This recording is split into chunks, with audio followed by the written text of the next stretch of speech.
68 साल के बुढ़े ने रचा इतिहास। यहाँ नौजवान इतिहास नहीं रच पा रहे, एक 68 साल के बुढ़े ने अपना इतिहास रच के दिया। आज की डेट में मैं बता दूं 10,736 करोड़ की कंपनी बना के खड़ी कर दी, और आने वाले समय में अगर डिजिटली देखा जाए तो इसी की ग्रोथ होने वाली है। आज का यूथ लाचार, बेसहारा, एकदम से गिरा हुआ जमीन पर बैठा है और गवर्नमेंट की तरफ देख रहा है कि भैया कब ये वैकेंसी निकालेंगे और कब हम उसमें फॉर्म डालेंगे और कब मेरी 35-40 से 1000 की नौकरी होगी।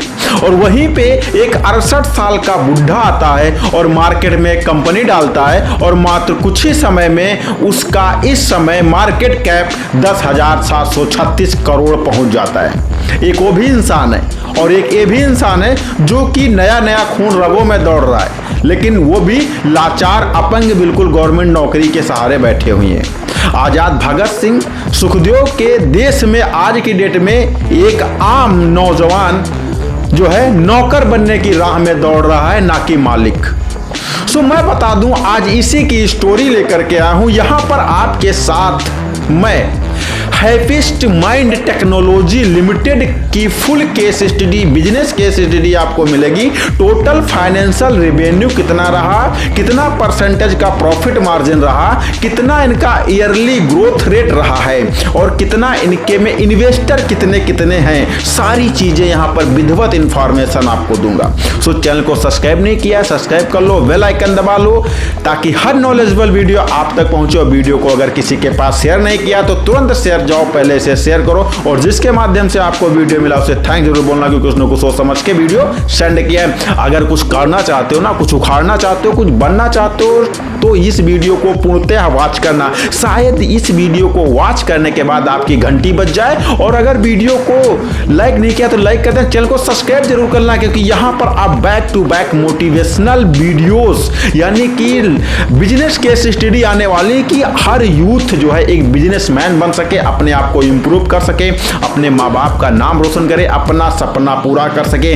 नौकरी से भैया अपना खर्चा नहीं चलता तो घर का खर्चा कैसे चलेगा। मैं बता दूं यहां पर तो हैप्पीस्ट माइंड टेक्नोलॉजी आज की डेट में एक आईआईटी क्षेत्र की सक्रिय कंपनी है जिसकी स्थापना 2011 में हुई थी और इसकी मार्केट कैप प्रेजेंट टाइम में 10,736.90 करोड़ है। समझ रहे हैं आप। और इसकी प्रेजेंट टाइम में जो कंपनी जो इस समय है 31/12/2024 में ये जो डेटा बताया गया है ये इस टाइम का है।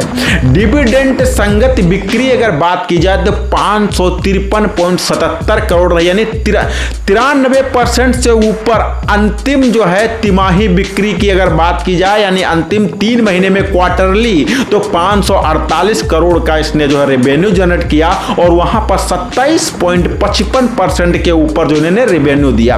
पिछले साल की अगर इसी तिमाही की बात की जाए, यानी क्वार्टरली बिक्री की बात की जाए तो 434 करोड़ रहा और नई क्वार्टरली कंपनी में 50.10 करोड़ का रिटेल टैक्स के बाद शुद्ध मुनाफा दिया है कंपनी ने।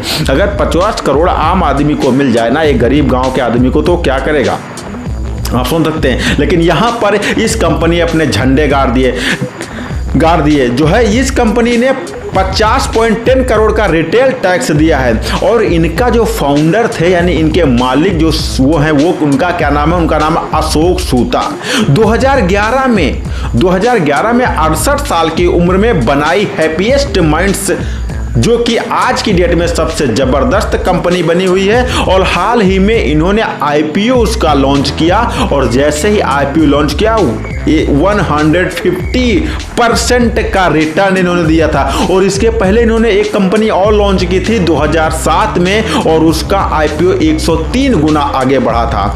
मैं बता दूं 2004 में मैंडेटरी कंपनी का आईपीओ 103 गुना आगे बढ़ा था और डिजिटल सेवाओं पर जोर प्रति वर्ष ये जो है 21% ग्रोथ हो रही है। यानी इनकी कंपनी की जो ईयरली ग्रोथ है वो 21% है, लेकिन इनकी कंपनी की ईयरली ग्रोथ 21% है, जबकि टोटल इंडस्ट्री की ग्रोथ जो है 8 से 10% है। समझ रहे हो ना, यानी कि इनके कंपनी में कुछ जरूर खास है जिसकी वजह से इतना तेजी से जो है ये प्रॉफिट अर्न कर पा रहे हैं और अपने आप को सेटल कर पा रहे हैं ना, मतलब इंप्रूव कर पा रहे हैं। और इनका जो है प्रेजेंट में डिजिटली सेवाओं पर अपना फोकस रखते हैं। सिर्फ कि हम कुछ थोड़ी सी हिस्ट्री जान लेते हैं। तो हिस्ट्री जानने के लिए आपको चलना पड़ेगा बैक।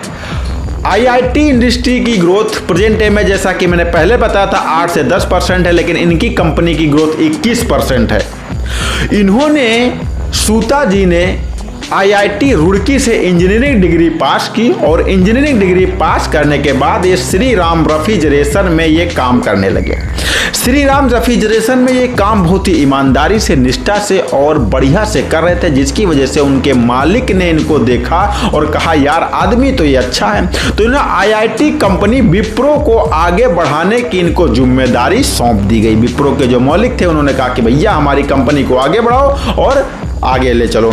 अब ये जिम्मेदारी इनकी सौंपी गई तो ये अगले 14 सालों तक विप्रो कंपनी का चेहरा बना रहे, यानी इनकी वजह से ही कंपनी आगे चल रही थी और ग्रोथ हो रही थी। और 14 सालों में ये उस कंपनी के चेयरमैन के पद तक पहुंच गए, यानी कि बहुत तेजी से तरक्की की और चेयरमैन के पद तक पहुंच गए और भाई भारी हाई प्रॉफिट उन्होंने रिटर्न भी जनरेट किया। फिर 1999 में 10 लोगों के साथ मिलकर के इन्होंने मैंडेटरी कंपनी की स्थापना की, जो 2007 में कंपनी का आईपीओ लॉन्च किया और कंपनी की आईपीओ जो है 103% तक प्रॉफिटेबल रहा।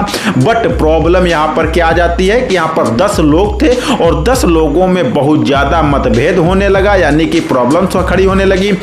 कंपनी चलने में असहाय हो गई, लाचार हो गई, क्योंकि 10 लोग उसे नोचने लगे, जिसकी वजह से कंपनी डगमगाने लगी। तो इन्होंने क्या किया, कंपनी को डगमगाता हुआ देख करके इन्होंने अपना शेयर बेच दिया और बेच करके पैसे निकाल लिया। बाकी अब 9 लोग अपना कंपनी जाने और कंपनी संभालें। फिर क्या हुआ, 2011 में इनके दिमाग में फिर से आइडिया आया और 68 साल की उम्र में हैप्पीएस्ट माइंड की स्थापना की। ये एक सहज डिजिटल अनुभव, डिजिटल सेवाएं देने का काम है। ये एक डिजिटली बिजनेस को ग्रोथ करने में ये काम करता है। ये किन पॉइंट्स पे काम करता है पहले ये समझते हैं। आपने यहां तक तो समझ लिया, अब किन पॉइंट्स पे काम करता है ये समझना आपको। ये रोबोटिक प्रोसेस ऑटोमेशन पे काम करता है, सॉफ्टवेयर डिमांड नेटवर्किंग पे काम करता है, नेटवर्क फंक्शन वर्चुअलाइजेशन पे काम करता है, big data and advance analytics पे काम करता है, इंटरनेट ऑफ बिग्स के काम करता है, क्लाउड सर्विस पे काम करता है, बिजनेस प्रोसेस एंड मैनेजमेंट पे काम करता है ये प्रेजेंट टाइम में, और भी सिक्योरिटी सर्विसेज के लिए ये बहुत तेजी से जाना जाता है। अब यहां पर मैं बात कर लूं 352 ओपन शेयर, आज की डेट में जो ओपन शेयर था इनका जो स्टार्टिंग शेयर 12 अक्टूबर 2020 में इनका ओपन शेयर था 352 रुपए और आज की डेट में इनका ओपन शेयर है 705 रुपए। सो मैं बता दूं, अगर आप 100 शेयर 35,200 रुपए के यानी कि 12 अक्टूबर 2020 में खरीदते है ना, तो आज की डेट में आपका यहां पर 100 शेयर 705 रुपए के हिसाब से यहां पर आपके पास 70,500 रुपए होते। वहीं अगर आप 5 लाख के शेयर खरीद लेते एक साल पहले तो आज की डेट में आपके पास 10 लाख रुपए होते। इतनी तेजी से प्रेजेंट टाइम में ये जो है इंडस्ट्री ग्रोथ की है। तो इसका फ्यूचर मैं जान लेता हूं। फ्यूचर क्या है, जैसा कि फ्यूचर मैं बता दूं, आज की डेट में हर कोई यूट्यूब पे आना चाहता है, अपना वीडियो बनाना चाहता है और हर कोई इन्फ्लुएंसर बनना चाहता है, हर कोई पैसे कमाना चाहता है। अब इस चीज को देखते हुए प्रेजेंट टाइम में ऐसा लग रहा है लोगों को जो कि ऐसा ये YouTube और Facebook आने वाले 5 से 10 सालों में गायब हो जाएंगे। यहाँ पर हर कोई आदमी का जो एक इन्फ्लुएंसर है, जो एक पैसे कमा रहा है, लोगों को स्पीच दे रहा है, लोगों को इन्फ्लुएंस कर रहा है, कुछ सिखा रहा है, वो अपना अपना ऐप डेवलप करेगा और अपने अपने ऐप पे अपने तरीके से एडवर्टाइजमेंट चलाएगा और लोगों को उसके बारे में बताएगा, समझाएगा और वो इससे जो YouTube से 40% का जो रेवेन्यू जे रहा है उससे क्विट कर लेगा। ऐसा आशा है कि 10 सालों में आने वाले टाइम में फेसबुक यूट्यूब जो है बंद हो जाएगा। यहां पर बंद हो या ना हो, लेकिन अपना कंटेंट लोग डालना बंद कर देंगे, खुद अपना ऐप अपनी वेबसाइट लॉन्च करेंगे और जिससे वो पैसे कमाएंगे, ऐसा लग रहा है। इस वजह से आने वाले टाइम में यहां पर जो ये सर्विसेज प्रदान करती, सॉफ्टवेयर देती, नेटवर्किंग सर्विस देती, क्लाउड देती है, नेटवर्क फंक्शन वर्चुअलाइजेशन देती, बिग डेटा एडवांस्ड एनालिटिक्स देती, सिक्योरिटी सर्विसेज जो देती है, इंटरनेट आप बिक्स की भी स्थापना करते हैं। यानी ये सारी चीज़ें जो ये सर्विसेज देती है, आने वाले समय में हमारी जो आशा है, हमारा जो मानना है, वो बहुत ज़्यादा ग्रोथ करेगी। मैं कोई स्पेशलिस्ट नहीं हूँ, लेकिन कि हाँ, जो मैं अपना अनुभव सिर्फ आपको दे सकता हूँ। अब बात कर लेते हैं फाइनेंशियल रिवेन्यू की ईयरली। तो यहाँ पर 2020, 2021, 2022, 2023, 2024 की बात करेंगे। तो फाइनेंशियल जो है रिवेन्यू से ये पता चल जाता है कि कंपनी की स्थिति प्रेजेंट टाइम में क्या है। 2020 में जो इनका नेटवर्थ था वो 265 करोड़ था, और 2021 में इनका नेटवर्थ पहुंचा 546 करोड़, और 2022 में इनका नेटवर्थ पहुंचा 666 करोड़, और 2023 में इनका नेटवर्थ पहुंचा 839 करोड़, और 2024 में इनका नेटवर्थ पहुंच गया 1480 करोड़। यानी कि नेटवर्थ लगातार बढ़ता जा रहा है। अब बात कर लेते हैं इनके प्रॉफिट की। तो प्रॉफिट इनका जो हुआ वो हुआ इनका 72 करोड़ 2020 में, और 2021 में इनका प्रॉफिट हुआ 162 करोड़, और 2022 में इनका प्रॉफिट हुआ 181 करोड़, और 2023 में इनका प्रॉफिट हुआ 231 करोड़, और फिर 2024 में इनका प्रॉफिट हुआ 248 करोड़। अगर इनकी रेवेन्यू की बात कर लें तो रेवेन्यू जो इन्होंने जनरेट किया वो 714 करोड़ 2020 में, 2021 में 798 करोड़, 2022 में 1131 करोड़, और 2023 में 1450 करोड़, और 2024 में 1710 करोड़। यानी कि सारी चीजें जो है बढ़िया से मैच हो पा रही हैं, अच्छे से निकल पा रही हैं। ऐसा लग रहा है कि कंपनी को कभी भी ये डूबने वाली नहीं है और बढ़िया रिटर्न दे सकती है, ऐसा मुझे लग रहा है as a suggestion. But I am not professional investor, okay, ना कोई मेरे पास डिग्री है।